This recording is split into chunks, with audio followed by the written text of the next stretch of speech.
Hello everyone, good morning to all. In previous lecture, we have seen precautions while marking layout on ground. Okay, जब भी excavation करना है, excavation करने के लिए इन load bearing structure, चाहे load bearing structure हो या frame structure हो, how to marking on ground and what are the precautions what are the precautions you take while marking layout on ground. तो हमने ये मेथड्स भी देखे, मेथड्स जो भी है, दो भी centre line method and face line method, तब प्रिकॉशंस क्या लेने चाहिए वो भी हमने देखा कल. And this is the very important question, precautions while marking layout on ground.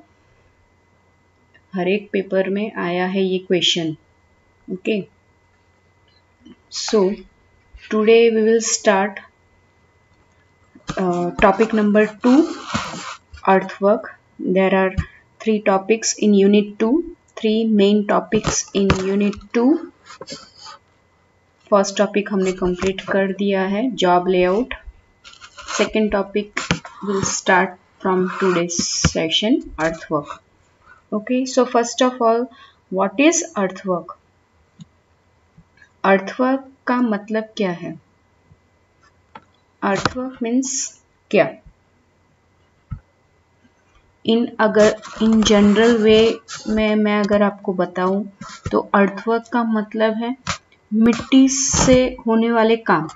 ठीक है, जैसे पुराण जिसको हम बोलते हैं, फिलिंग करना,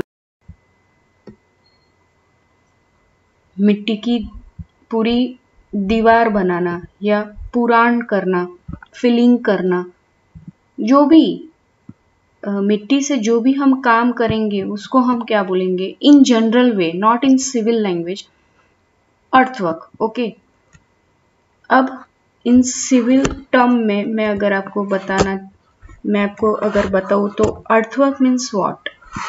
अर्थवर्क हम कहाँ पे करेंगे, ठीक है, तो वो हम आज पूरा टॉपिक देखेंगे. Earthwork, excavation for foundation. Excavation for foundation. Foundation means what? Now you all know about this word, foundation, excavation. Foundation means below ground level, substructure. Excavation means खड्डा खोदना. Okay. The foundation is very important component of any structure. And the foundation for most of the structures is built up below the ground level. See, मैंने अभी आपको बताया. Hence, foundation cannot be built up unless the soil or rock above the base level of the foundation is excavated. जब भी हम foundation के लिए excavation करेंगे तो फाउंडेशन ऐसे ही बना लेंगे, खड्डा खोद लिया चलो उसके ऊपर फाउंडेशन बना लेंगे, ऐसा नहीं होता. उसके लिए क्या चेक करना पड़ता है? Type of soil. Type of soil कैसी है? हार्ड है, लूज है, रॉक. वहां पे नीचे जब एक्सकावेशन कर दिया बिलो ग्राउंड लेवल, हमने 1.5 मीटर के डेप्थ में जब एक्सकावेशन कर लिया, वहां पे नीचे क्या है एक्चुअली, रॉक है या हार्ड सॉइल है. ओके, तो पहले वो चेक करना पड़ेगा. अगर हार्ड सॉइल मतलब हार्ड मुरूम या रॉक अगर नहीं है, ठीक है, तो आप फाउंडेशन कैसे कर पाएंगे? फाउंडेशन अगर हार्ड मुरूम सॉइल अगर हार्ड नहीं है, रॉक अगर नहीं है बेस लेवल पे, तो फाउंडेशन करेंगे बराबर, तो फाउंडेशन क्या हो जाएगा? कॉलप्स हो जाएगा ना, पूरा फाउंडेशन नीचे ही चला जाएगा. फाउंडेशन नीचे चला जाएगा तो उसके ऊपर बिल्डिंग कैसे बना पाएंगे? ओके, तो ये जानना बहुत जरूरी है कि फाउंडेशन के लिए जब आप एक्सकावेशन कर रहे हैं तो बेस लेवल जो है वहां पे सॉइल है, हार्ड मुरूम है या रॉक है कि नहीं. ठीक है, नहीं है तो आप बिल्ड नहीं कर सकते building. Okay, trenches are dug. Next, point, trenches are dug for the foundation of walls and pits are dug for the foundation of columns. Now what is the meaning of trenches? Khadda. And what is the meaning of dug? Dug means खोदना. Okay, खड्डा खोदना.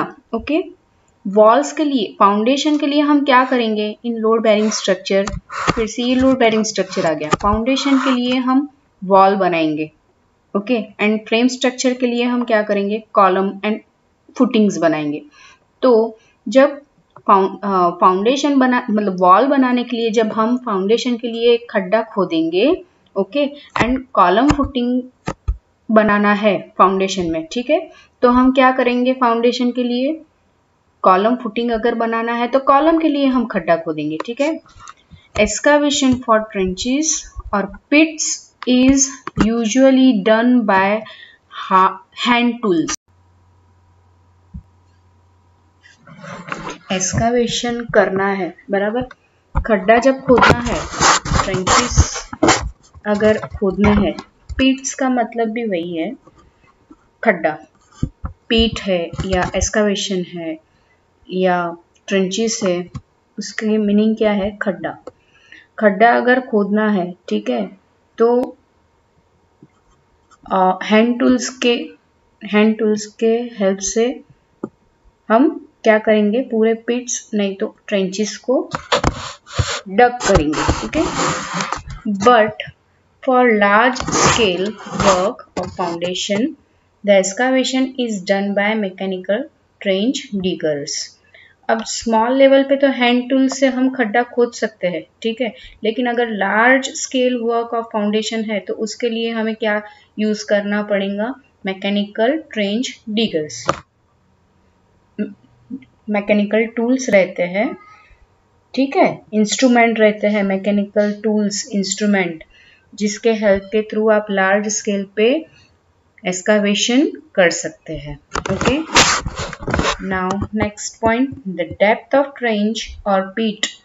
It is more essential to give the temporary timber supports to stop the sides of the trench or pits from falling down. देखो आज का topic बहुत important है. अगर excavation कैसे करना है फॉर फाउंडेशन तो उसमें ये सारे पॉइंट्स बताए गए हैं. तो ये आप अच्छे से पढ़ना, अच्छे से देखना, अच्छे से समझना. अगर नहीं समझ में आया तो फिर से एक बार पूछना, लेकिन अच्छे से समझना. ओके, फिर से मैं बोल रही हूँ. द डेप्थ ऑफ ट्रेंच और पिट. अभी आपने जो खड्डा खोदा, राइट, उसकी जो डेप्थ है, ठीक है, उसमें अभी आप 1.5 मीटर के डेप्थ में below ground level I have done my excavation. Okay. अब अगर सॉइल लूज है, ठीक है, सॉइल अगर लूज है तो क्या कर सकते हैं? अभी तो आपको पता नहीं है ना कि बेस लेवल की सॉइल कैसी है, क्या है, वहां पे रॉक है या हार्ड मुरुम है या नहीं है. लेकिन साइड की ही अगर सॉइल, साइड्स, 4 साइड्स, आपने कोई भी खड्डा खोदा तो उसमें कितनी साइड्स रहती है? 4 साइड्स. ओके, 4 साइड्स की ही अगर सॉइल लूज है और गिर रही है बेस लेवल पे तो क्या करेंगे? ठीक है, तो ये उसमें बताया गया है. It is more essential to give the temporary timber supports. क्या देना पड़ेगा? सपोर्ट्स देने पड़ेंगे चारों साइड पे, ताकि वो जो सॉइल है वो खड्डे में गिर ना जाए. ओके, वो supports, timber supports to stop the sides of the trench और pits from falling down. Right. The nature of soil to be excavated is determined and then it is decided at which depth of trench the timber supports to the sides should be used. Okay, तो यही जो मैंने अभी आपको बताया, temporary supports, timber supports, ये हम next topic में पढ़ने वाले हैं. टिम्बरिंग एंड स्ट्रटिंग जो आपका नेक्स्ट टॉपिक है, वेरी इंपॉर्टेंट टॉपिक है.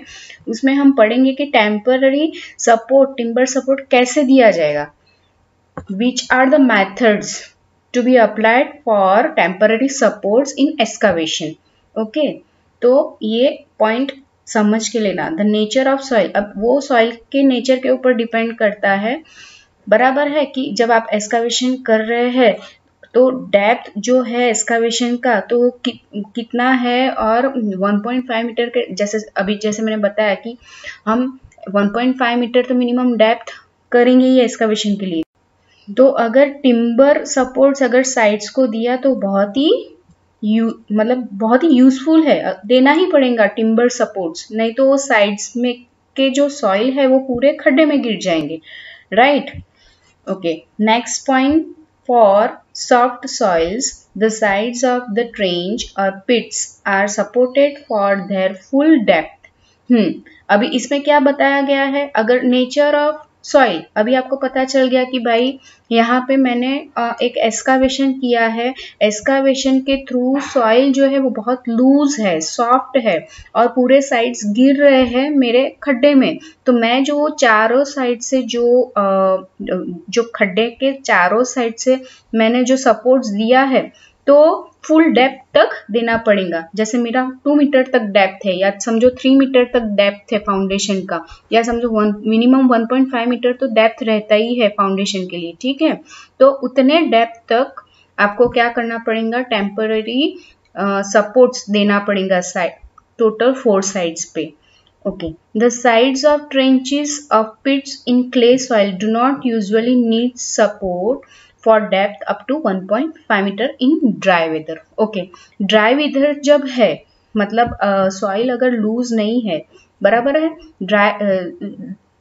सॉइल लूज कब हो जाती है, जब बहुत ही पानी उसमें चला जाता है, वेटेड है, ठीक है। ड्राई वेदर, वेटेड मतलब रेनी सीजन में। ओके, अगर ड्राई वेदर है तो उसमें आपको क्या करना पड़ेगा, 1.5 मीटर तक के डेप्थ तक ही आपको सपोर्ट्स देना पड़ेगा। ओके, अब नेक्स्ट पॉइंट है,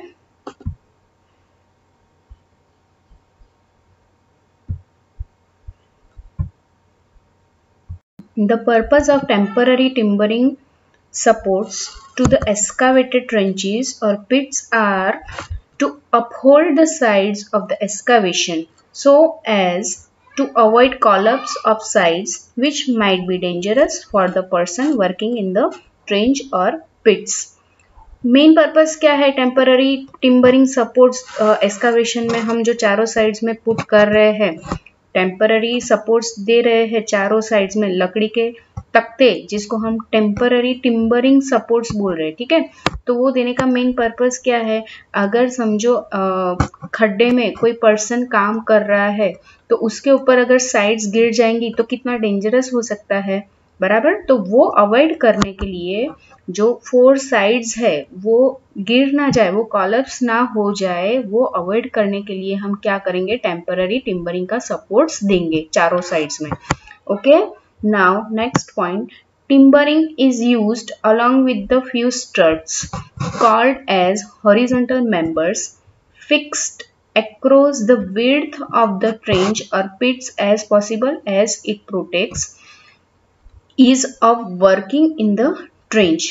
मतलब क्या है, timbering is used along with the few struts. Struts का मतलब STRUT, स्ट्रट का मतलब है टेका देना, सपोर्ट्स देना। अब यहाँ पे हम क्या कर रहे हैं, एक्सकावेशन तो हमने किया, बराबर, खड्डा तो हमने खोद लिया, अब वहां पे चारों साइड्स में हमने टिम्बररी सपोर्ट दिया, टेका दिया, स्ट्रट हमने डाल दिए, हॉरिजॉन्टल मेंबर, हॉरिजॉन्टल मतलब हॉरिजॉन्टल मेंबर हमने फिक्स किए विड्थ में, ठीक है। क्यों, वो जो ट्रेंच और पिट्स जो है वहां प्रोटेक्ट करने के लिए, नहीं तो पूरी मिट्टी उसके अंदर खड्डे में गिर जाएंगी ना। हॉरिजॉन्टल हमने क्या दिया, हॉरिजॉन्टल चारों साइड से हॉरिजॉन्टल मेंबर्स हमने फिक्स किया एक्सकावेशन में, ताकि चारों साइड का जो सॉइल है वो गिर ना जाए खड्डे में। ओके, तो स्ट्रट का मतलब क्या है, अभी आप नेक्स्ट टॉपिक में ये पूरा पढ़ने वाले हैं, टिम्बरिंग एंड स्ट्रटिंग। ओके, तो स्ट्रट का मतलब है टेका देना, सपोर्ट देना, राइट। नेक्स्ट पॉइंट है, the type of timbering support and its erection for trenches or pits depends upon the type and character of soil or rock, the depth and width of excavation, the time of retention of excavation, the climatic and weather conditions, and steepness of the slope of sides, etc. Okay. Type of timbering and support किसके ऊपर depend करेगा? Characters of soil or rock, soil, the depth and width of excavation, the time of retention of excavation, the climatic and weather condition, the steepness. Steepness मतलब steep का मतलब क्या है? Slip हो जाना, स्टिप हो जाना, ठीक है? तो steepness of the slopes of sides, कितना स्टीप हो रहा है, ठीक है? स्लोप जो है साइड्स वो कितना स्टीप हो रहा है तो उसके ऊपर डिपेंड करेगा कि आपको टिम्परिंग सपोर्ट कैसे देना है। स्लोप कितना देना है, स्लोप कितना स्टीप है उसके ऊपर डिपेंड करेगा कि कितना आपको स्टीप रखना है एक्सकावेशन में। तो ये सारे कंडीशंस के ऊपर आपको डिसाइड करना पड़ेगा कि टाइप ऑफ जो टिम्बरिंग है, टाइप ऑफ टिम्बरिंग सपोर्ट्स कैसे देना है।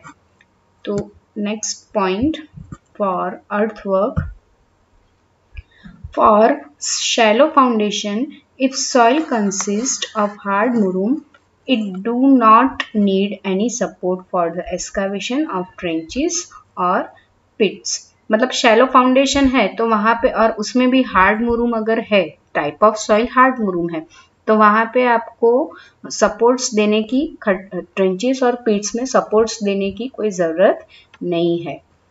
Next and the next last point है, there are two types of excavation, shallow excavation and deep excavation, strictly depending upon the nature of soil और rock। मैंने आपको पहले ही बताया कि जब आप एक्सकावेशन कर रहे हैं तो एक्सकावेशन के थ्रू बिलो ग्राउंड लेवल जब आप एक्सकावेशन करेंगे तो आप फाउंडेशन के लिए तभी आपको पता चलेगा कि एक्सकावेशन करते टाइम पे ही नेचर ऑफ सॉइल कौन सा है, हार्ड मुरूम है, सॉइल लूज है, सॉफ्ट सॉइल है, या वहां पे रॉक है। अगर हार्ड मुरूम है एंड रॉक है तो वहां पे आपको एक्सकावेशन करने के लिए कोई प्रॉब्लम नहीं आ जाएगा। 1.5 मीटर तक ही, 1.5 मीटर के डेप्थ में आप क्या कर सकते हैं, इजीली 1.5 मीटर डेप्थ तक आप फाउंडेशन डाल सकते हैं। अगर सॉइल ज्यादा लूज है, बराबर है, लूज है या फिर सॉफ्ट सॉइल है तो वहां पे आपको types of foundation apply, types of excavation apply,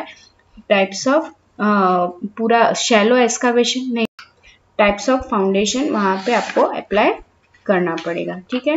तो ये आज हमने पूरा देखा earthwork excavation for foundation, very important topic. तो ध्यान से देखो, ध्यान से समझो, और अगर कुछ डाउट्स आए तो पूछो। कल हम देखेंगे टिम्बरिंग एंड स्ट्रटिंग, ओके? जो हमने ऑलरेडी आज एक्सकावेशन में पढ़ा कि खड्डा, ट्रेंचेस और पिट्स जब हमने खोदे, डग किया एक्सकावेशन में, ठीक है? तो उसको हम साइड्स में क्या अप्लाई करेंगे, कुछ हॉरिजॉन्टल एंड वर्टिकल स्ट्रट देंगे। मतलब एक्सकावेशन जब आप कर रहे हैं तो एक्सकावेशन के अंदर खड्डा तो आपने खोद लिया, खड्डा खोदने के बाद जो भी साइड्स है उसमें आप हॉरिजॉन्टल लकड़ी के सपोर्ट, हॉरिजॉन्टल टिम्बरिंग सपोर्ट्स या स्ट्रटिंग कैसे अप्लाई करेंगे, हॉरिजॉन्टल एंड वर्टिकल। तो उसमें बहुत सारे टाइप्स है, तो वो हम नेक्स्ट टॉपिक में कवर करेंगे। Okay, thank you.